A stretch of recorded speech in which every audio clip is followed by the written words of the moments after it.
known as CHS. I'm Varsha Vaishali, founder and president of Cyber Harassment Support. Today, we are honored to be joined by Sandra Aceng, executive director of Women of Uganda Network, also known as WOUGNET. She is a leading advocate against offline and technology facilitated gender based violence. Her work focuses on women's digital rights, online safety, freedom of expression, and digital inclusion. In today's conversation, we will discuss technology facilitated gender based violence, digital dignity, women's safety online, and survivor centered support. Sandra, thank you so much for joining us today. Thank you so much, Varsha, for having me today to discuss a topic that is very close to my heart, tech-facilitated gender-based violence, and very much looking forward to the conversation today. Sandra, to begin with, could you please introduce yourself and WOGNET's work to our audience? Thank you again for having me, Varsha, and this is really a pleasure to be here, as I mentioned before. So my name is Sandra Aceng, and currently the executive director at Women of Uganda Network, WOUGNET, and WOUGNET is a feminist-led organization that is based in Uganda, and our work really focuses on the intersection of gender, technology, and also digital rights. So for over 2 decades now, our work has really focused on especially empowering women, girls, and gender diverse groups to be able to access, to be able to use, but also to be able to see how to shape technology in ways that are safe, that are meaningful, and also very transformative. And what we believe in is that digital spaces should really not only be accessible, but also should be equitable. It should be enabling, but also particularly for women and girls who are often very much excluded and disappropriately affected, especially by online harms or tech-facilitated gender-based violence. So at WOUGNET, our work really spans across various areas around digital inclusion and access, and working especially with the rural areas and underserved community. And through this, we have been able to also, in 2005, we have a rural based a rural-based office that is located in the northern part of Uganda is called Kubere Information Center, which means connect. And since then, we've been able to do a number of projects that really aims at connecting the unconnected in communities in northern Uganda and beyond. And then we also focus on online safety and tech-facilitated gender-based violence, and we do a lot of work on research on that topic, a lot of capacity building, a lot of awareness creation, but also we have an online knowledge portal that is called the OGBV knowledge portal, that you can be able to access information, but also you're able to report issues on online gender-based violence.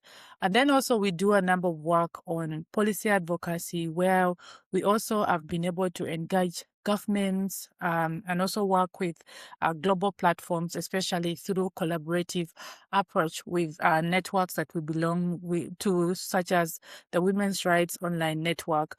And we've been able to really promote a rights-based digital policy as a whole, and a number of capacity building work that we do, especially ensuring that we equip women and girls with skills, with confidence, to be able to participate meaningfully in the digital space. So the core part of our approach is really to center the lived experiences of women and girls, ensuring that solutions to digital harms are not really always focus on technical, but also look at the social, the cultural, and also very much rooted in human rights, because human rights are women's rights. So our goal really is to ensure that women are not just users of technology, but also they are very much active agents, especially in shaping the digital future as a whole. Thank you.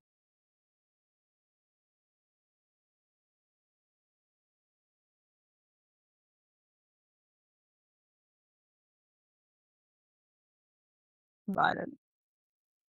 From WOUGNET's experience, what forms of technology facilitated gender based violence are women and girls commonly facing today?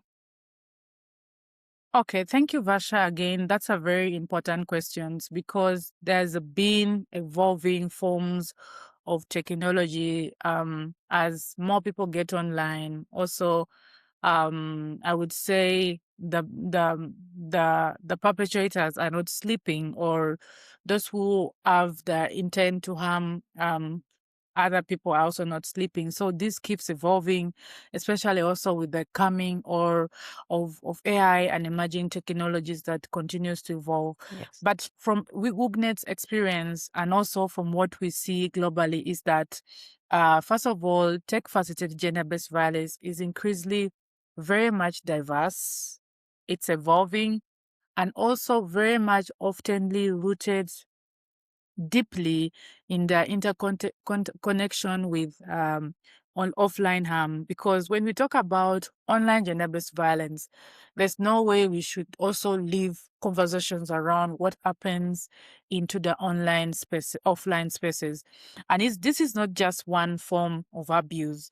It's a spectrum of behaviors that use digital tools, especially to control, to be able to intimidate, but also humiliate, especially women and girls and gender diverse groups. So some of the common forms that we see across our work and our experiences over decade is one of it is online harassment and abuse, where is one of the most also widespread form of abuse. At least I would say that 1 in 3 woman or someone who identify as a woman or a girl has ever experienced this. And women and girls frequently really face a lot of assault, a lot of threats, a lot of trolling, a lot of sexually explicit or degrading images, often really targeting them because of their identity as a woman, but also because they're just visible into the online space. And what we have also seen is cyberstalking and digital surveillance. I'm very happy that we are about to launch a research that we've done on the experiences of women in regards to digital violence.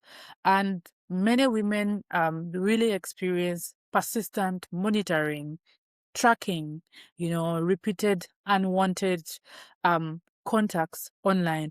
And this can also include perpetrators using apps, using social media, or even using location tracking technologies to monitor and control survivors. Sometimes what we call as spyware, whereby it's spyware that is being plugged onto your device by a spouse. And during the COVID-19, what was very interesting was it was also named as something that most of the employees were using to track the activeness of their employers, especially during the working hours. So these are some of the things we need to be aware of, especially when using devices to ensure that we keep our location off. We don't have any spyware plugged into our phones that really monitor what we do onto the online platforms. And then also very much common based on our research is also the image-based abuse. And some people prefer to call it as the non-consensual distribution of sexually explicit images or videos. Or you can term it that sexually non-consensual distribution of sexually explicit content, because it can manifest in different ways. And also we've seen threads that is really released such content, especially referred to as revenge porn. Why I put revenge porn in quote is because this is a misleading word that according to the anti pornography act of 2014 of Uganda, this was an act that was trying to show that when my partner shares my information without my consent, and then I am being blamed for that, not my partner. And this is a very misleading word that we do not encourage it to be used. And then the aspect of sextortion that you, Varsha, have also done a lot of work on. Then also we are also seeing a number of AI or artificial intelligence generated deepfakes that is used to really sexually exploit or discredit women. And then also the aspect of doxing is very key. Privacy violations where personal information, your home addresses, your phone number, workplaces is shared publicly. And this is really to really ashame you, but also to incite more harm, especially to you. And this can quickly escalate, especially into the offline threats or violence that happen into the offline world. And also the aspect of hacking, impersonation, that is also very much experienced by groups such as the content creators, those who do really sensitive work, the politicians, the journalists, and also women who are in the business or informal sector. And you see that their women's accounts are being hacked or sometimes cloned, and perpetrators also may impersonate them to spread more harm content and also damage their reputation, but also to manipulate their networks, send me money, or get some information that may really be sensitive and can cost your work, your job, on how people perceive you into the online space. And also we've seen the aspect of online grooming and sexual exploitation, where this really happens, especially to younger women and girls, especially looking at the digital platforms that are used to build trust and then exploit or coerce them, especially into sexual activity or sharing explicit content. And these are usually girls who are very innocent, very naive, and they do not know the impact of sharing this, especially to their community.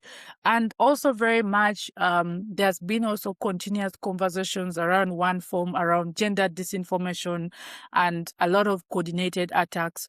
And we are seeing more organized campaigns that targets women and in the public life. We've seen activists, journalists, and leaders, especially the politicians, using really false information, hate speech, and also coordinated harassment really to silence them or to push them out of the digital space. And what is really important is to emphasize that this form of violence can rarely occur in isolation. They often overlap and can also escalate, So we really need to begin and also focus and know that what begins, especially in the offline, as offline abuse, can also quickly move into the offline world. Someone can start stalking you online, and then they get to really know where you stay, to harm you physically, to extort money from you, as a whole. So what I can say is that from our work, especially in Uganda, we've seen how this experience has really shaped, local realities around the social norms, looking at also the economic dependency, how much a woman is independent, and also the aspect of limited access to justice, that is a very key aspect, and also a conversation that really was highly discussed at the Commission on the Status of Women that happened in New York every year in March. So this can really make it very hard, especially for survivors to seek support, to seek justice, to report abuse.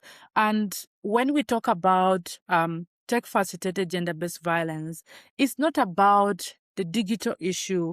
I think we should start looking at it as a human right issue that is rooted especially in the inequalities that drive gender-based violence offline, and not only really look at how amplified by the scale, and look at maybe by its speed, and also how maybe the use of technology can really make it anonymous, but it's experienced in the similar way, but how it manifests is different. So that is why I would believe that, first of all, addressing it really requires not just a technical solution, but also we should look at a more collective approach.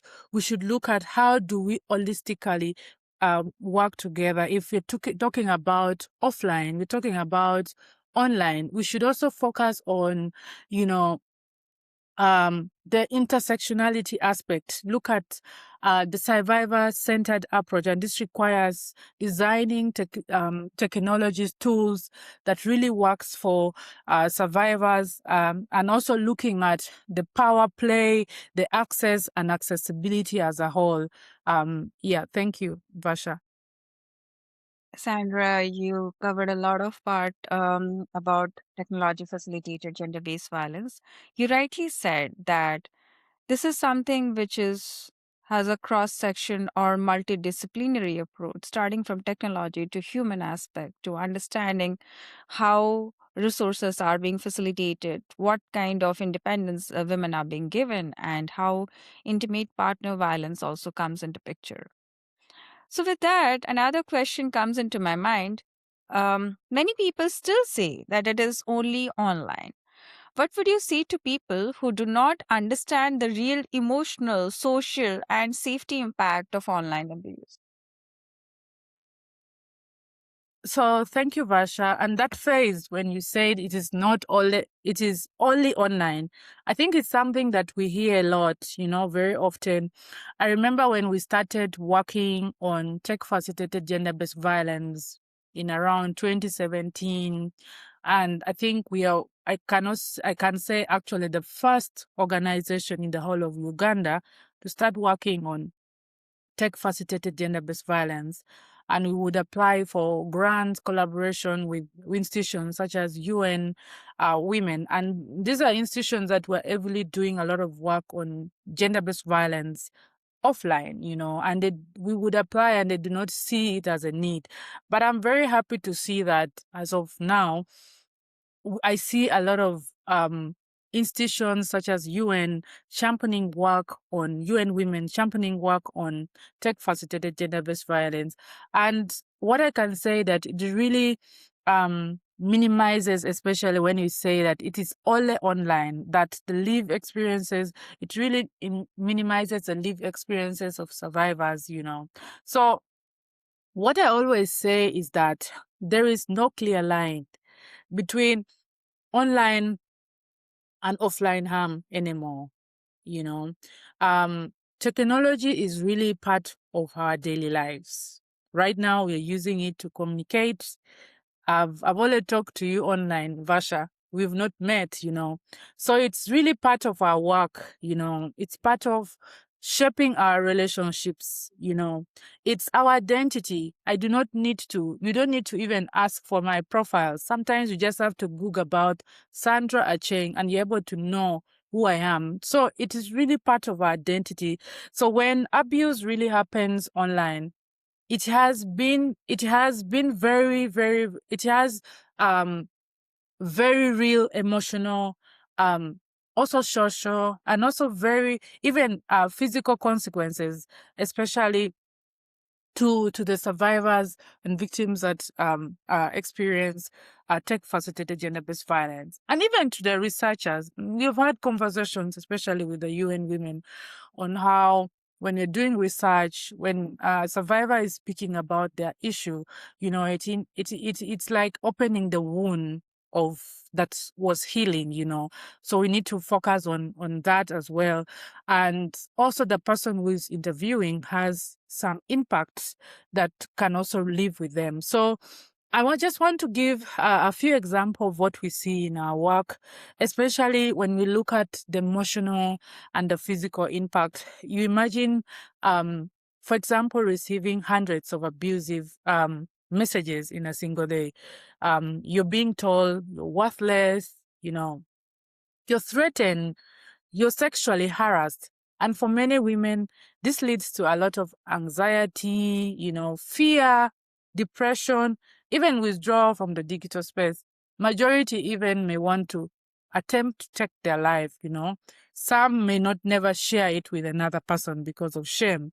So some really stop using social media entirely, a social media that we use, see it as an enabler, as a tool, as a platform, that enables you to access information, that allows you to express yourself. Now you cannot use it. Not because they want, but because they no longer feel safe, And this does not stop. There are people who have already taken screenshots. It follows you into the offline world,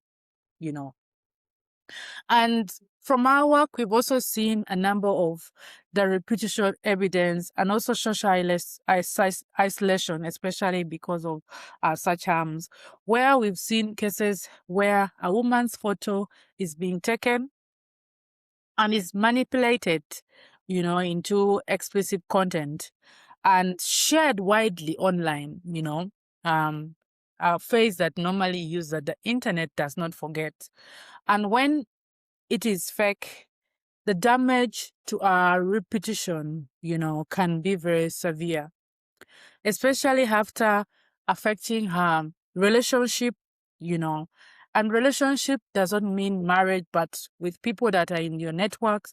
And sometimes if it's even someone who is single, can lead to them being questioned at the time they want to get a partner. Them being able to just stand in a community, and it's worse when you want to stand into a political position, becomes worse. And even sometimes it affects your employment opportunity. We've seen an example some time ago. There was a prominent journalist who was working for NTV called Fabiola Anita, who was hosting a show called Be My Days. So our partner was able to, I could say, I don't know if called partner or jetted lover, was able to share sexually explicit images on online. And that led to her losing her job, So this really affects women in different ways, and not just women, but also gender diverse groups. And from research, it shows that image-based abuse and also defects can really lead to a very long-lasting repetition and beyond the digital space. And we have also seen the number of how it escalates into the offline harm when personal information is exposed online, and what we call doxing. It can also quickly become a safety issue, especially when a woman's phone or address is shared publicly, or suddenly she's receiving now threats, or being followed by someone unknown to them. And this really demonstrates how what we begin online can escalate into the digital world. And the aspect of silencing the economic impact, where we worked with women journalists, activists, small businesses owners who have faced coordinated harassment campaigns, and some are really even forced to step back from public engagement. Some close their businesses online. Some stop speaking out simply to protect themselves, And globally, we've seen that this kind of attacks are often used to silence women, especially in power, and also to push them out of the public life, which originally was not a space known to be for women as well. And also, we've seen also the impact on their dignity and agency. All online abuse is now about especially control, it's about humiliation and also power. And this also strips women, especially of their sense of safety and their dignity. And this makes them really feel like, first of all, they have to constantly self-censor, shrink their presence. So when people say that it is only online, I gently want to really challenge them to rethink that, For many women and girls, we have seen that online abuse really follows them to their homes. It follows them to their workplaces. It follows them to their community. it follows them everywhere, and it really affects how they now live their lives, how they work, and how they also participate, especially in their society and their community. And I think that is why we must take it seriously, and not just talk about it as a digital behavior, but also as a real form of gender-based violence with real consequences on everyone, but especially women, girls, and gender diverse groups. Thank you. The examples that you said, I completely agree with that. And it deeply affects women, mental health, and a lot of other aspects of their life. With that, another question comes in my mind. If the damage is so much that we understand that it is not only online and offline, why do many women and girls remain silent after experiencing this online abuse or technology facilitated gender-based violence? So that's a very important question, Varsha. And I think one. So what I would say is that the reality is that um, silence is not a sign that the harm is small. It's often really a sign of how complicated or how risky, especially speaking out, can be, especially for structurally silenced groups such as women and girls. And from our experiences, we have seen that there are several overlapping reasons why many women choose not to report or speak even publicly about online abuse. One of it is the fear of retaliation and no, and where we have seen many survivors are very much afraid to speak out, actually make things work, and also the fear that the perpetrators may become more aggressive, um, also spreading more harmful content, issuing threats or even targeting them offline. And we've seen that happen, we've seen some people who have even fled the country because of maybe reporting politically sensitive topics. And research really constantly also shows that the fear of retaliation is one of the strongest barriers, especially to reporting online gender-based violence. And secondly, we've also seen the aspect of shame, stigma, but also victim blaming, whereby in many contexts, including Uganda, we've seen that survivors are often very much blamed or judged, especially in cases that involves issues around sexualized content. A woman may be asked, why were you online? Why were you offline already? Online already shows that this space that you are in is not a space where you're supposed to belong, or why did you share that image? People don't think that it's a way of expressing yourself. And a woman is okay to express yourself sexually. You might be in a long distance relationship.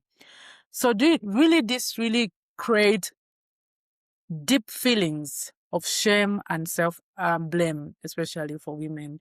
Even though the responsibility really can lie, especially with the perpetrators.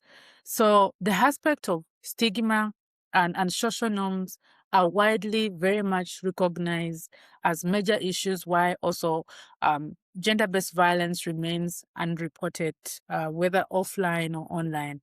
And also the lack of trust in reporting systems, where some women can simply do not believe anything will change if they report. They feel that the law enforcement or platforms or institution will not take them seriously, or will not even act at all. For example, we've seen several studies on cyber stalking showing that many survivors do not report because they think authority will not help or that the abuse will not be recognized as a crime, because this is something that already is evolving and people are getting more awareness.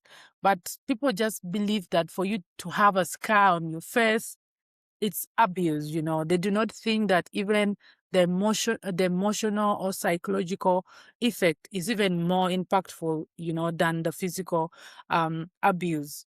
But I mean, all abuse are the same and must be treated equally.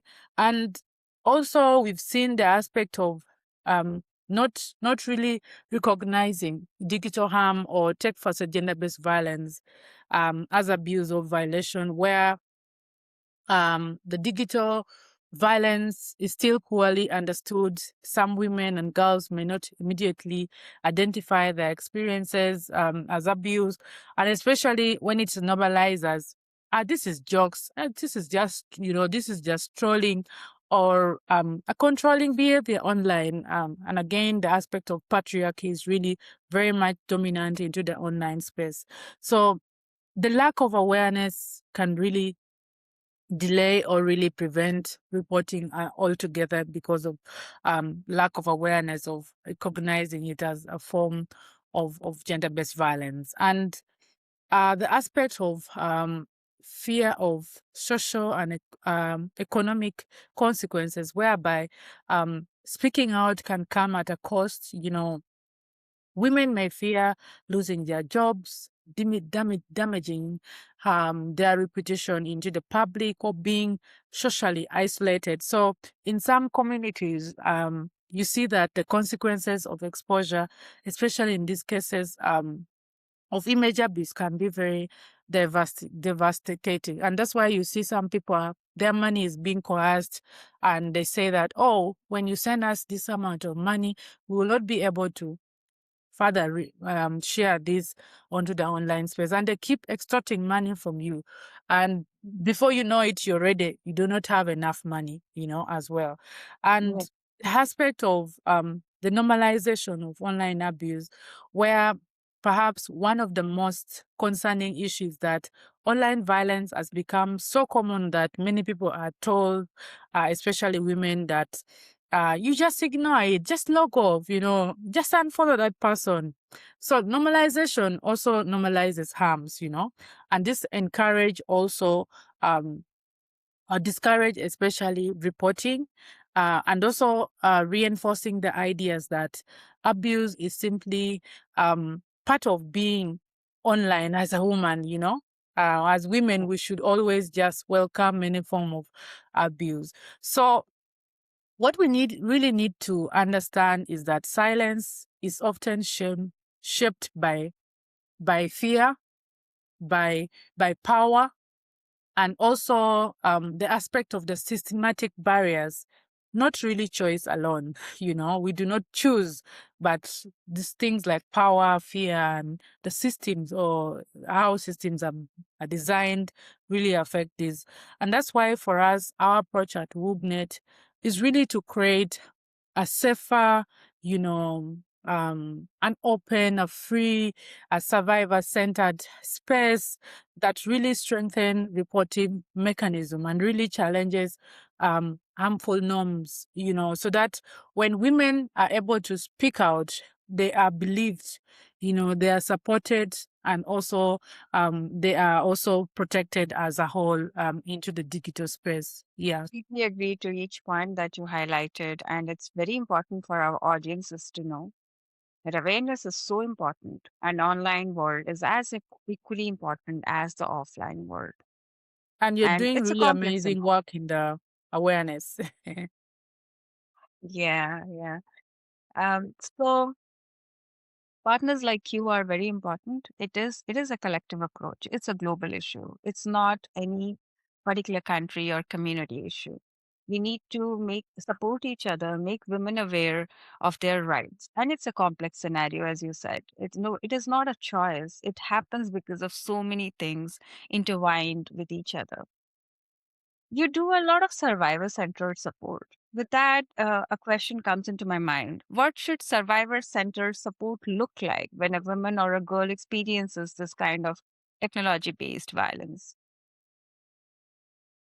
Thank you for that question, Vasha. And it's such a critical question, because how we respond, especially to survivors, can either also support their healing or deepen the harm further, So from WOUGNET's experience, survivor-centered support must really begin with one principle of believing that and respecting the survivor's voice, their choice, and their dignity. So there's no one size fits approach.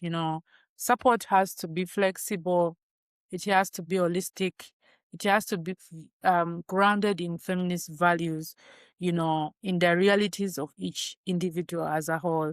So just to highlight some of the few elements of what should look like, especially is first, I think we need to really listen and believe, that when a woman or a girl shares her experience, the first response should be simple but powerful. Listen to her, listen to understand, listen with empathy, without judgment, and believe her. Too often survivors are dismissed, they're really questioned, they're blamed, but a survivor-centered approach really creates a space where she feels heard, she feels validated and respected. And then also, secondly, we really need to prioritize safety. And when we talk about safety, we need to start looking at safety from a feminist angle. We need to look at it from an holistic angle, from a collective angle, from a place that really touches on any form of safety, whether offline and online. And I think support should um, immediately consider the survivor's safety. You know, are they safe where they are? And this might uh, include really helping her with her accounts, her devices, you know, being able to ensure that she has documented the evidence safely and it's safe. Because without evidence, we cannot get justice. Assessing whether there is a risk of offline harm, um, it's very, very key because as we've discussed, online abuse can quickly split into the real world threats, and safety planning has to go beyond the digital space. And one also is to offer options and not pressure. A key principle for me in a survivor-centered approach should be agency, whereby survivors should be given clear information about their options, whether that is reporting to platforms, seeking legal redress, accessing counseling, but they must never be pressured to take a particular path. We've had many women not reporting immediately, um, thinking that is a valid choice, and that decision must be respected. We were handling this case, and a survivor was able to withdraw because of the tiredness and of course of also thinking that she will never get justice. But all you can do is guide them and make them believe that um, justice can be gotten. And also the ability to be able to provide holistic support, whereby it tech-facilitated gender-based violence can really affect multiple aspects of people's lives. So being able to support should not really be something that is optional, but should be a multidimensional approach that includes the psychosocial support to address trauma, mental health, legal support to understand the rights, the possible remedies that they can take, and also the digital security to navigate platforms and reduce further harms. So what we see at WOUGNET is that combining some forms of this support really makes it a real difference in recovery and resilience. And also it's good to ensure that there's confidentiality and trust. How do survivors Yes. need to know that their information will be handled with care? Confidentiality is essential in building trust and also protecting them from further harm or exposure. And also being culturally and also um, contextually aware, the context Yeah. where we should support them to reflect on the survivor's reality, her community, her social norms, the language, access to resources. We've seen in some contexts whereby the risk of stigma or family backlash is very high. And so support needs to really be very sensitive and adaptive. And then strengthening the aspect of access to reporting and response, whereby survivor-centered approach must really also mean that systems must work for survivors. Talk about the platforms, talk about the laws, enforcement, the support services that should be responsive, timely, respectful.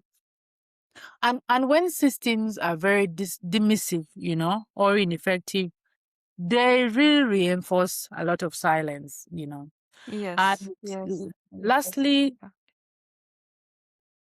yes, Vasha? Yes. And lastly also is the aspect of being able to restore dignity, and the aspect of urgency is very key, Yeah. especially in ensuring that the survivor-centered support is not just about responding to the harm, but it's also about restoring sense of control and dignity, but also confidence. This can Yes. come very slowly, but it's something that is definitely key. And it also helps women to feel that they are re-engaged. They can re-engage in the digital space on their own terms without fear. So at its core is it's very important to know that survivor-centered approach also means moving away from asking, why didn't she, do this? Or but instead maybe asking something about um what does she really need right now, and how can we support her? I think that is the most important question that we can ask someone who is going through so much pain, as a whole. Yeah. So back to you. No, these are very insightful. I was thinking through whenever you about what you were talking. So important to listen women first without judgment, and then to have a customized approach for every victim. Not everyone is the same, and we should be compassionate to understand their problem.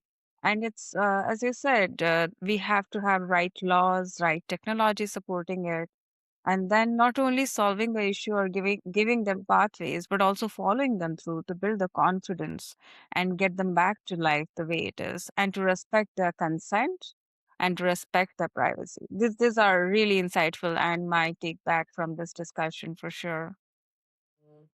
What are first few steps a woman or a girl should take if she's being harassed, threatened, blackmailed, or impersonated or humiliated online? Okay, thank you, Vasha, for this question. I think this is very practical, an important question, because in those first moments, many survivors feel very overwhelmed and unsafe of what to do, really. So, first thing I would say is that I would say to them is that you're not alone, and what is happening is not your fault. From there, I think there are some really immediate steps that can help protect you or preserve your options. This is what I would say. One thing is definitely to prioritize their safety, especially in ensuring that if the situation involves a lot of threats, especially threats of physical harm, then we need to take them seriously. Let someone you trust know what is happening immediately. If necessary, you need to limit contact with the perpetrator and avoid responding. Also, think about your immediate environment and whether there's any risk in the offline environment where you are. So, really, we telling them that their safety always comes first is very key. Secondly, also not to engage with the abuser. And this can be very tempting to respond, because you want to defend yourself, you want to try to explain. But in many cases, engaging can also really escalate the situation. So instead, we can create some distance where possible and focus on protecting um, themselves, And then also being able to document and save evidence is very key. We have the stopncii.org that has been very helpful. Yeah. And these are some of the things that they require when also reporting. And one of the most important steps is that you should take screenshots of messages, profiles, posts or images, and also save URLs, some of the timestamps, and usernames, and keep copies in a very secure space, If possible, have a backup because in case anything happens, maybe a virus has affect your other device. So even though you're not ready to report immediately, I think this evidence really gives you options later, whether for platform reporting or for technical legal support or support services that you may require as a whole. And then also being able to strengthen our digital security. I like to think about digital, but also look at what is in the offline, physical security. The physique of our devices and all that. So very much is to take quick steps to protect your accounts, change passwords, use very strong passwords, very unique ones, and enable two-factor authentications. That is very key. And the recent case that we handled was someone who didn't have a two-factor authentication. So it was easy for the perpetrators to be able to, manipulate their account, So also review privacy settings on your social media accounts. Check for unfamiliar logins, linked devices. If impersonation or hacking is involved, then this step can really be very, very, very critical. And then you can also block and report to platforms, Before, Twitter used to have actually a non-nudity policy that it was introduced in 2019. And now that is X, I don't know what mechanism, since majority of people also left. And then also Facebook used to have a whole hub, for consensual, nudity policy. So most platforms really have tools to block the perpetrators, to report abusive content and accounts. So these systems really are not always perfect, but they're still an important first line of action and can help you limit further exposure. And then also reach out for support. Do not have to deal with this alone, I know you can have some friends, so consider reaching out to trusted friends, to colleagues, to family members, organizations that provide digital safety, gender-based violence, such as WOUGNET, and the rest of the other organizations, counseling, and also helplines if you're feeling very distressed, So at WOUGNET, for example, we have seen that having someone to talk to and guide you can really make you have a huge difference in navigating this situation. And also another one is also consider your reporting options at your own pace, whether you report it to the police or you report it to the platform or another authority, I think is your decision. So take time to understand your options very well. And this requires us giving information to victims or survivors, and they can seek for advice if needed, but we shouldn't really feel them, making them feel pressured to act before they are ready. Also, taking care of our well-being, very important to take care of your well-being, do not underestimate the emotional impact of this. You can lose sleep, even do not want to eat food, So it's okay to step back, log off, take time to breathe, Your mental health really matters. just as much as your digital safety also matters.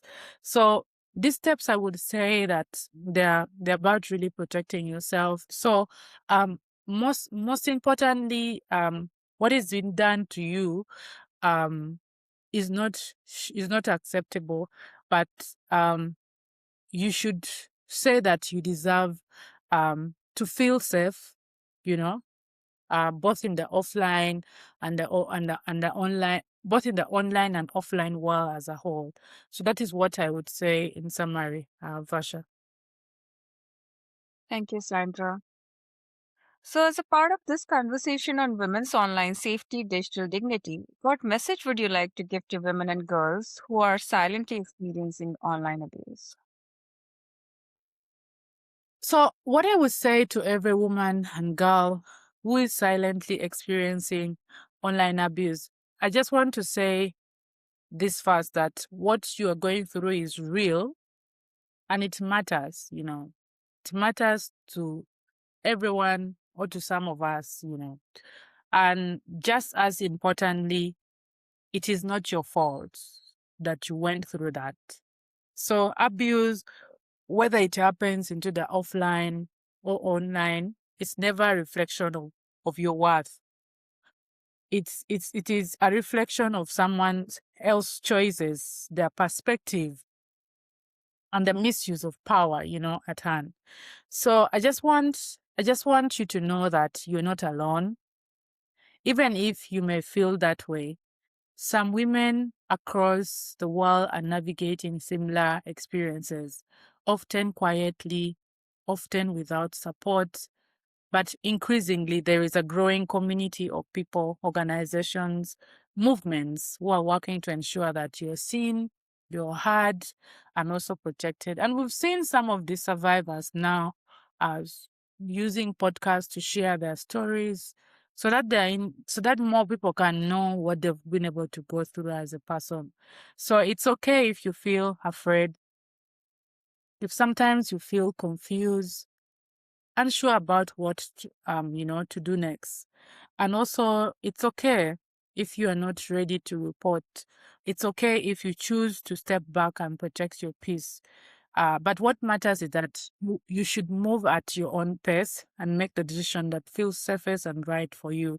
So I really also want to genuinely remind you that um, your voice matters. You know, the abuse you're experiencing is not something you have to normalize or accept as part of being online.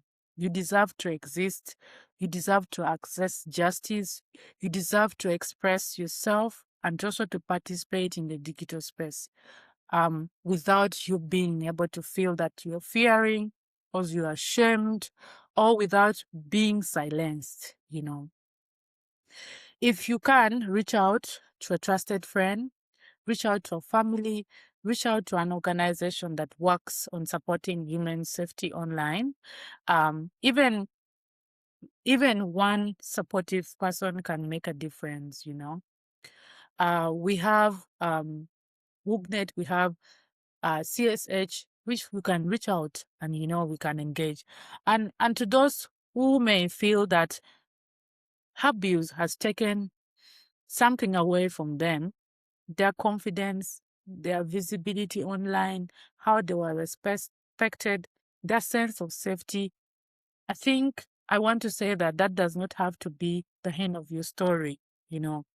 I think with the right support, with the right care, it is still possible, you know, to rebuild, to engage, to reclaim, you know, to counter the backlash and also to really ensure that you reclaim back your space, you know. So I would like to really say that you deserve dignity, you deserve safety, and you deserve to be online at your own terms. So we see you, we stand with you, and also we will continue pushing for a digital world that really protects everyone and not harms you, but one that is rooted in feminist values, um, with feminist needs. one that prioritizes our care as feminists as a whole. Thank you. Thank you so much, Sandra, for sharing your insight and for the important work WOUGNET is doing for women and girls. Today's conversation reminds us that technology facilitated gender based violence is not just technology issue. It is a safety issue, a dignity issue, a gender justice issue, and a human rights issue. To anyone listening who may be experiencing online abuse, please know this. What happens to you is not your shame. You deserve safety, dignity, and support. You do not have to suffer silently. At Cyber Harassment Support, we believe every click deserves respect and every person deserves dignity online and offline. Thank you, Sandra and WOUGNET, for joining us today for this important conversation. And thank you, everyone who is listening to us. This is Varsha Vaishali from Cyber Harassment Support. Thank you. And this is Sandra